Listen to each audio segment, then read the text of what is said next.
పునర్నిర్మాణంపై UP CM Yogi Adityanath సంచలన వ్యాఖ్యలు చేశారు. బాబ్రీ మసీదు పునర్నిర్మాణం సాధ్యం కాదని తేల్చి చెప్పారు. ఒకవేళ నిర్మాణానికి ఎవరైనా ప్రయత్నించినా కూడా అడ్డుకుంటామని కీలక వ్యాఖ్యలు చేశారు. ఎవరూ ఆ సాహసం చేయడానికి వీల్లేదని స్పష్టం చేశారు.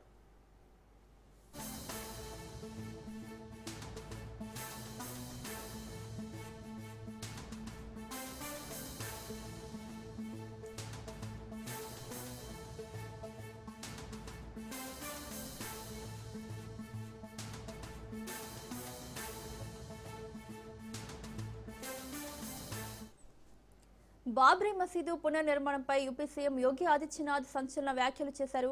బాబ్రీ మసీదు పునర్నిర్మాణం సాధ్యం కాదని తేల్చి చెప్పారు. ఒకవేళ నిర్మాణానికి ఎవరైనా ప్రయత్నించినా కూడా అడ్డుకుంటామని కీలక వ్యాఖ్యలు చేశారు. ఎవరూ ఆ సాహసం చేయడానికి వీల్లేదని స్పష్టం చేశారు.